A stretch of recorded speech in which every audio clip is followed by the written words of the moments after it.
Hola niños, ¿cómo están? Hoy día vamos a hacer la cápsula grabada sobre el proceso de independencia de Chile, ¿ya?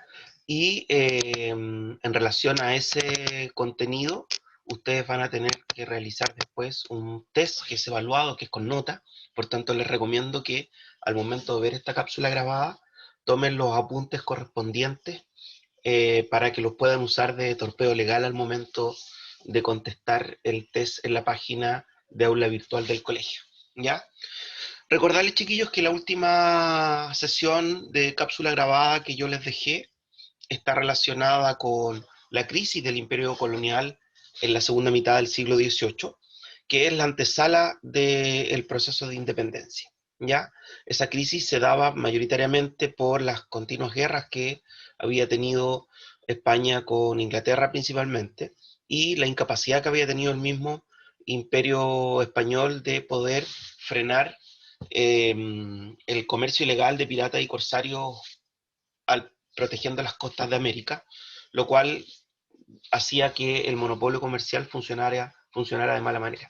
¿Ya? Y también estaban generándose ciertas críticas por parte de los criollos frente a la administración colonial. Dijimos la semana pasada que las reformas borbónicas intentaron de alguna u otra manera solucionar esos problemas, pero eh, llegaron tarde. ¿Ya? Por tanto, nosotros vamos a ver ahora cómo se da esta antesala del proceso de independencia de Chile.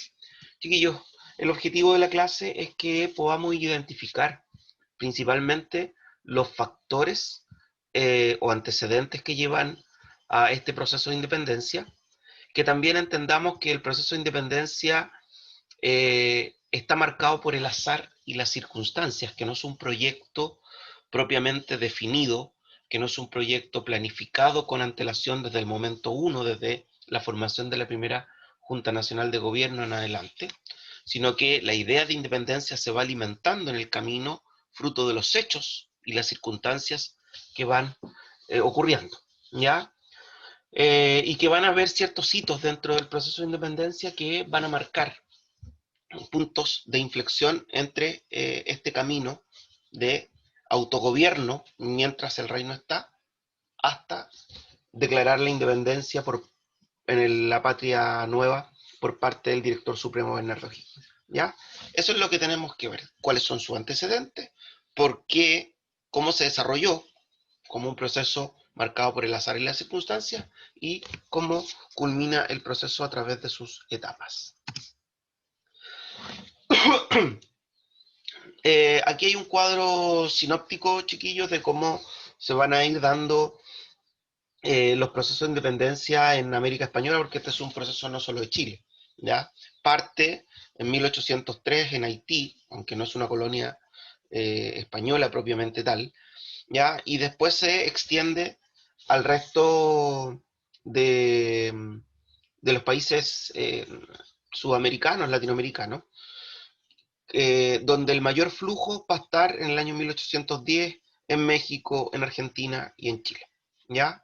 Ahora, las causas generales que involucran a todos estos procesos están relacionadas con la influencia de la idea ilustrada, con las noticias que llegan de la independencia de Estados Unidos y la organización republicana de Estados Unidos, eh, la independencia, perdón, la Revolución Francesa también, algunos descontentos que tienen los criollos y la prisión del rey Fernando VII, que es el factor gatillante. Yo los voy a explicar en un ratito más de forma más específica cuando hablemos directamente de Chile.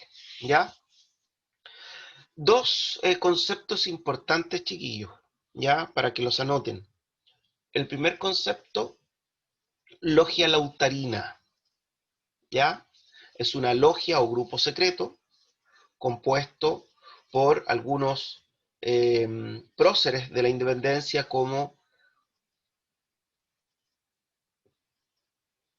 Bernardo Higgins y San Martín, ya líder de la independencia argentina, cuyo ideal principal es que todos los países de reciente independencia deben ayudar a los que no lo están.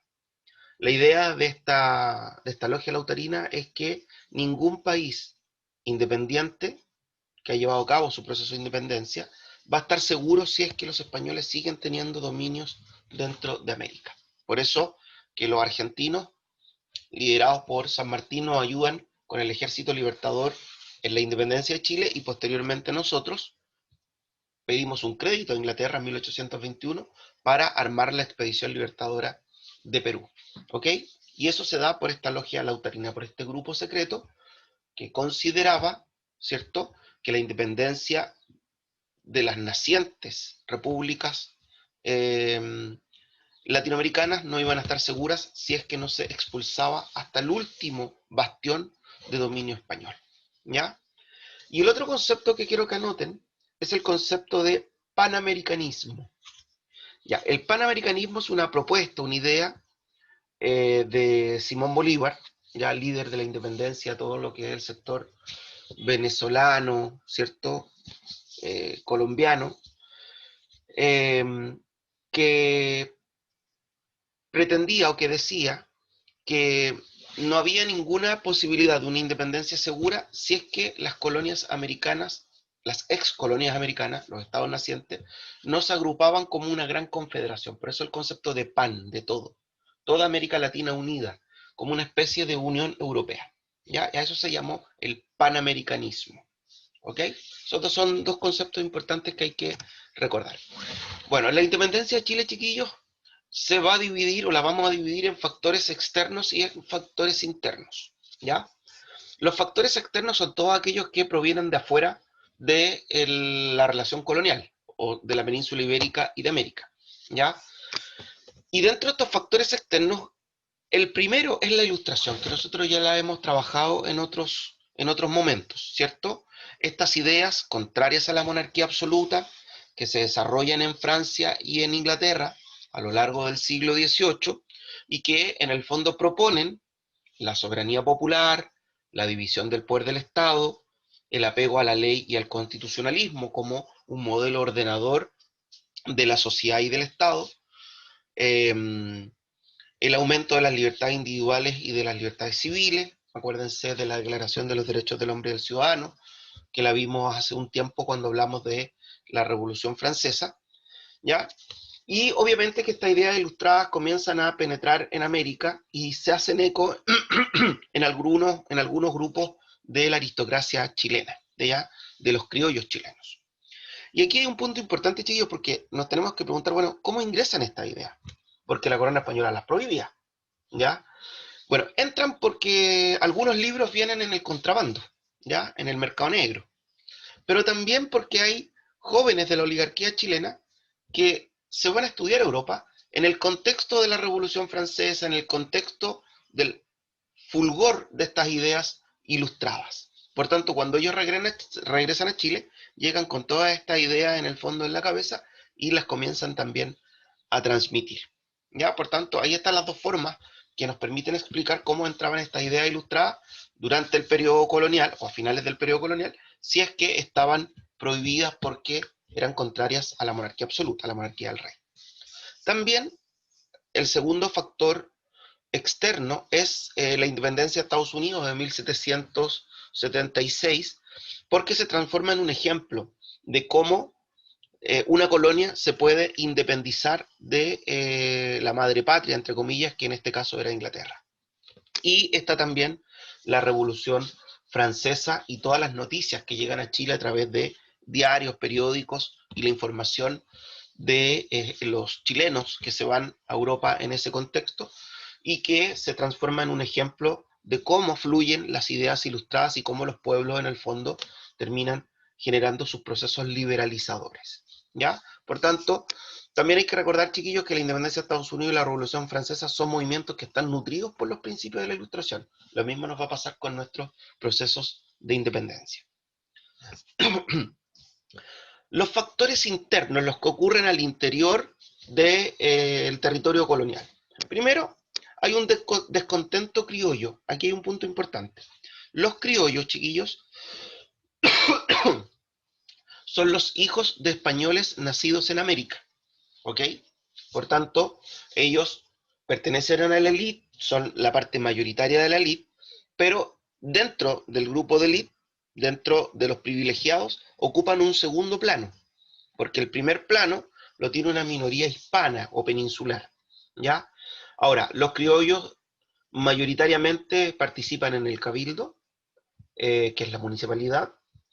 Los criollos son los grandes dueños de la tierra, por eso se denomina aristocracia terrateniente, ¿ya? Y son súbditos del rey y son leales al rey, en su gran mayoría, ¿ya? Ahora, ¿por qué hay descontento en los criollos? Primero, hay descontento por el mal funcionamiento del monopolio comercial, porque en el fondo estos criollos son los que participaban del monopolio comercial, pero como estaba fraguado, ¿cierto?, por el mercado negro, gran parte de los negocios propios del monopolio comercial fracasaban, ¿ya? Y obviamente que también había molestia con ese mal funcionamiento del monopolio comercial porque siempre la corona española buscó el beneficio de una balanza comercial positiva, o sea, que los favoreciera primeramente a ellos y en desmedro de los intereses o de las economías locales. Por tanto, generalmente, y sobre todo Chile, habían varias precariedades económicas, ¿ya? Y eso también molestaba a los criollos. Además, había ocurrido en los últimos años un importante alza en los impuestos para solventar los gastos de guerra y la crisis económica que tenía la monarquía española, ¿ya? Por tanto, todos estos elementos del mal funcionamiento del monopolio comercial y del alza de los impuestos estaba generando molestia en los criollos. También hay molestia en los criollos por la exclusión política. Los criollos sentían que ellos ocupaban cargos minoritarios dentro de la administración colonial, o sea, el cabildo, la municipalidad. Pero cuando había que nombrar a un intendente, a un gobernador, a un oidor de la Real Audiencia o a un virrey, el rey de España nombraba a un peninsular que viajaba a América a tomar el cargo. Entonces los criollos decían, pero ¿por qué el rey no confía en nosotros? Nosotros somos súbditos, pagamos los impuestos, somos fieles al rey, pero para más encima conocemos el territorio. ¿Por qué tiene que venir alguien de afuera? ¿Ya? Y eso es porque el rey no confía en nosotros. Y eso también generaba molestia. Otro factor interno que también generaba molestia en los criollos era el retraso educacional que tenía el Reino de Chile, sobre todo después de la expulsión de la Compañía de Jesús, de los jesuitas, que fue una de las reformas borbónicas de 1767. Ya acuérdense que los jesuitas fueron expulsados bajo el criterio de la información formal porque no acataban completamente las ordenanzas que el rey hacía sobre la evangelización de los naturales, ¿ya? Y por el contrario, ellos a través de sus misiones generaban sentimientos anti-corona, pero la realidad es la gran cantidad de recursos económicos y de tierras que tenían los jesuitas, a los cuales el rey quería echar mano para solventar su crisis económica, ¿ya? Ahora, los jesuitas se habían destacado por la labor educacional, y en Chile había sido muy importante. Gran parte de los colegios eran jesuitas. Por tanto, cuando ellos se fueron, hubo un declive en la educación. Y para los criollos, eso también fue un sentimiento de malestar. En el último punto, aquí dice surgimiento de identidades nacionales locales, pero ojo, ya no hay un sentimiento de nacionalidad. Lo que hay es un protonacionalismo. ¿Qué se entiende por protonacionalismo? La primera idea, la primera base de una identificación nacional, que es cuando las personas se identifican con su territorio, ¿ya? Por tanto, los criollos se identificaban con su territorio, habían generado lazos, ¿ya? Con el territorio y obviamente que eso los conectaba entre ellos, ¿ok? Eso queda muy palpable en algunos relatos que hacen los jesuitas cuando los expulsan, porque dice, nadie sabe lo que significa Chile hasta que está fuera de la patria, hasta que está fuera del territorio, ¿ya? Por tanto, esos son los antecedentes: descontento criollo por el mal manejo del monopolio comercial y la situación de crisis económica, por la exclusión política de no alcanzar cargos resolutivos, y el retraso educacional del reino que ha generado la expulsión de los jesuitas. Y también por el surgimiento del protonacionalismo, esta primera idea de nacionalismo que está vinculada con la relación que obtienen los criollos en el vínculo con la tierra, con el territorio. ¿Ya? Esos son los antecedentes de la independencia de América. Ahora, todos estos antecedentes están dormidos, ¿ya? Están presentes. Ya los criollos se quejan, pero para el lado. ¿ok? No se les pasa por la mente que hay que cambiar el sistema de monarquía. Al contrario, ellos creen que hay que reformarla, que hay que hacer cambios, pero ellos siguen siendo totalmente fieles al rey, ¿ya? Por eso que nosotros vamos a hablar de un factor detonante, ¿ya? Y el factor detonante, o sea, la gotita que rebalsa el vaso para que todos estos antecedentes externos e internos comiencen a fluir y a marcar un proceso hacia la independencia, es la invasión napoleónica sobre la península ibérica que termina con la prisión del rey Fernando VII. ¿Ya? La prisión del rey Fernando VII lo que genera es una acefalía monárquica. La monarquía colonial, ¿cierto? La monarquía española se queda sin su líder, sin su cabeza, ¿ok? Por tanto, ahí viene el cuestionamiento, bueno, ¿y ahora qué hacemos? Ya, ¿cómo ocurre esto? ¿Por qué el rey Fernando VII es tomado prisionero por Napoleón Bonaparte? Una vez terminada la Revolución Francesa, Napoleón Bonaparte asume como emperador, ¿ya? Y genera un dominio territorial por grandes zonas de Europa. Napoleón es un personaje que siente que que él es la Revolución Francesa. De hecho, él durante su gobierno se redacta el primer Código Civil del mundo, que es la base de los códigos civiles que tenemos hasta hoy día en la actualidad. Por tanto, él pretendía expandir y llevar a cabo las ideas ilustradas que tenía la Revolución Francesa, a pesar de que él era un monarca absoluto, pseudo monarca absoluto, ¿ya? Pero su gran enemigo en este proceso era Inglaterra, ¿ya? En este proceso de expansión imperial. Era Inglaterra, ¿ya? Y él había declarado un bloqueo comercial a Inglaterra, la prohibición de las monarquías españolas de comerciar con Inglaterra. Y el único que no había obedecido a esa orden era Portugal. Por tanto, él tenía que invadir Portugal, pero para invadir Portugal tenía que pasar por España. Y España era una potencia, ¿ya? De hecho, era una potencia colonial, más allá de su situación de crisis. Y ahí pasa un elemento fortuito en España, que es el motín de Aranjuez, ¿ya? El motín de Aranjuez es una sublevación del pueblo español contra el rey Carlos IV. Motivo, la crisis económica, el alza de los precios, el alza de los impuestos. Carlos IV, cuando mira por la ventana de su palacio y ve a la gente amotinada en la plaza de Aranjuez, la primera imagen que se le viene a la cabeza es lo que ocurrió en Francia con el rey, o sea, guillotinado. Por tanto, él llama a uno de sus hijos, que se llama Fernando VII, que era muy querido por la gente, para que le ayude en esta situación. Y decide abdicar, renunciar a su cargo y pasarle la corona a su hijo Fernando VII. Fernando VII calma el motín de Aranjuez, lo soluciona, y cuando todo se ha calmado, Carlos IV vuelve donde su hijo y le dice, ahora que ya está todo tranquilo, devuélveme la corona porque yo voy a volver a ser rey. Y Fernando VII le dice, pero papá, oye, tú renunciaste, no corresponde, y se arma un intento de pugna entre padre e hijo, a punto de llegar a una guerra civil, y deciden ellos ir a un arbitraje internacional, ¿ya? O sea que un tercero decida, con argumentos, cuál es el rey legítimo. Y deciden recurrir al gran poder que había en Europa en ese tiempo, que es Napoleón Bonaparte. Y Napoleón Bonaparte los cita a la entrevista de Bayona, queda en el límite entre Francia y España. Obviamente que Napoleón aquí dijo, esta es mi oportunidad. Sin invadir España, puedo tomar prisionero al rey, pongo a otro rey que sea de mi favor y paso con mis tropas para Portugal. Y así lo hizo, ¿ya? Se deshace de Carlos IV, muerto, y toma a Fernando VII, el rey legítimo, y lo deja prisionero en el Palacio de Versalles, ¿ya? Nombrando como rey de España a su hermano José Bonaparte, el denominado Pepe Botella, ¿ok? Por tanto, inmediatamente ese rey ilegítimo fue rechazado por los españoles, quienes comenzaron a formar juntas de gobierno. En Sevilla, en Cádiz, en Madrid, en Barcelona, juntas de gobierno. Cada ciudad empezó a armar su junta de gobierno, ¿ya? Y obviamente que esa experiencia se replicó después en América, ¿ya? Por tanto, la prisión del rey Fernando VII es el factor detonante. Chiquillos, una cosa importante.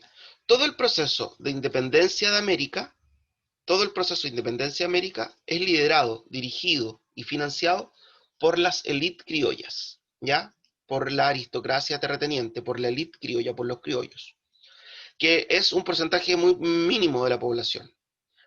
El 90% de la población mayoritariamente son mestizos, que trabajan como peones e inquilinos en las haciendas rurales que pertenecen a estos criollos y cuya participación en el proceso de independencia va a ser carne y cañón, o sea, van a formar parte de las filas de los ejércitos, pero sin una claridad mayor de que lo que están haciendo es pelear por una independencia. ¿Ya? Chiquillos, nosotros vamos a dividir el tema de la historia de Chile, como yo les dije, no se olviden, como un proceso marcado por el azar y las circunstancias, porque no parte con la intención de independencia, sino que se va armando eso en el camino. La vamos a dividir temporalmente en tres etapas. La Patria Vieja, que parte el 18 de septiembre de 1810 con la primera Junta Nacional de Gobierno y termina con el desastre de Rancagua en 1814, donde las principales características de este periodo es que se forma la idea de independencia, ya a eso se refiere emancipar, independencia, ¿ok? Se forma la idea de independencia, porque cuando partimos aquí no la teníamos, y también hay una mayor difusión de las ideas ilustradas que van alimentando esta misma idea de independencia. Después del desastre de Rancagua y hasta la batalla de Chacabuco en 1817, está el periodo de restauración o reconquista donde los españoles vuelven a tomar control del territorio chileno y le van a imponer una serie de castigos a los que habían participado en esta primera etapa, y aquí van a ser el sentimiento anti-español, ya no queremos que el rey regrese. Y por último, después de la batalla de Chacabuco, la patria nueva, hasta la abdicación o renuncia de Bernardo Higgins, que se caracteriza principalmente porque Bernardo Higgins va a declarar la independencia a través de la firma del acta como director supremo y se va a consolidar militarmente la independencia de Chile. ¿Ok? Ya, la patria vieja. Chiquillos, la patria vieja parte en 1810 con la primera Junta Nacional de Gobierno. Se arma un cabildo abierto el 18 de septiembre donde hay que tomar una decisión. ¿Cuál es la problemática? ¿Qué hacemos ante la prisión del rey Fernando VII? Y ahí se van a presentar tres posturas. La mayoritaria, que es la de los moderados, que dicen que hay que autogobernarse hasta el regreso del rey. La de los realistas o hispanistas o hispanos, que ellos dicen que no hay que hacer nada y que hay que obedecer al Consejo de Regencia que se ha armado en España. Y los exaltados, que son un grupo también minoritario, liderados por José Miguel Carrera, que buscan mayoritariamente iniciar un proceso de independencia inmediata. Se vota en este cabildo de Santiago, ¿cierto? En este cabildo abierto, y la postura que gana es la postura de los moderados. Hay que armar una junta de gobierno, jurándole fidelidad al rey, que se autogobierne hasta que el amado rey Fernando VII vuelva al trono español. ¿Ya? Por tanto, en esta primera instancia, chiquillos, vamos a tener un autogobierno, ¿cierto? Pero para cuidarle el poder al rey y jurándole fidelidad al rey Fernando VII en rechazo al dominio de José Bonaparte, ¿ya?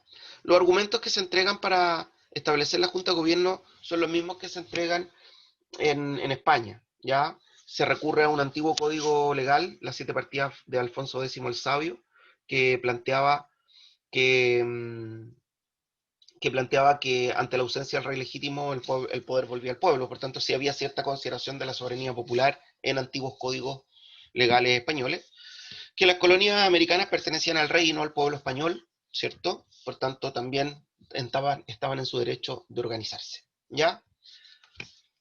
Ahora, esta primera Junta Nacional de Gobierno va a gobernar entre 1810 hasta 1811, va a dictar un decreto de libre comercio, en el fondo para dejar en stand-by el monopolio comercial y reactivar relaciones comerciales desde esta nueva forma de gobierno.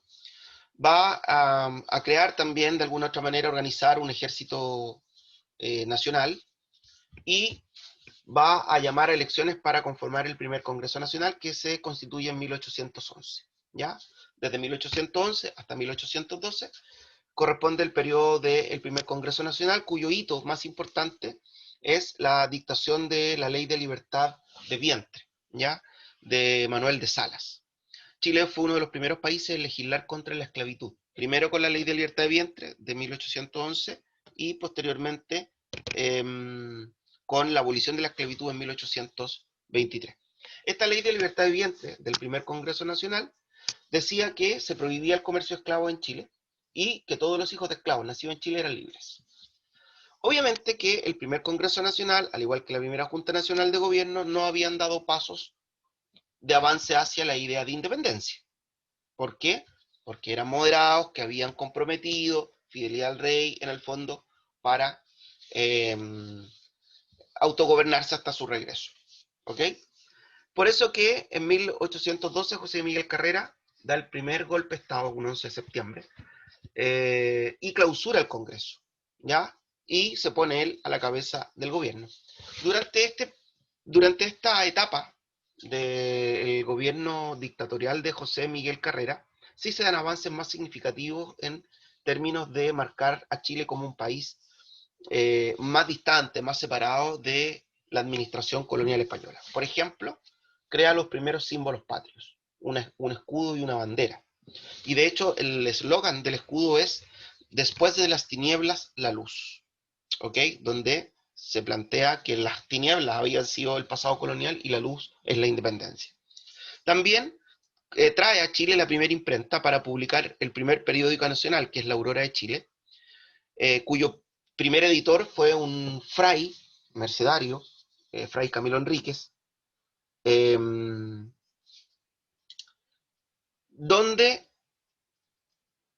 no era mercedario, donde, me saltó la duda, donde se van a dar noticias constantes sobre los grandes elementos de la Revolución Francesa, los grandes elementos de Estados Unidos, pero también con una clara línea editorial pro ilustrada.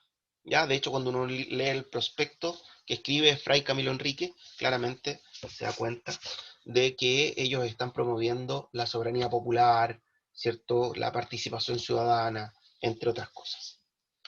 También redactó un código, un reglamento constitucional que en el artículo 5 tenía un elemento súper importante porque decía que ninguna ley o autoridad proveniente de fuera del territorio chileno debía ser obedecida con la pena de castigo de muerte a aquel que lo hiciera. ¿Ya?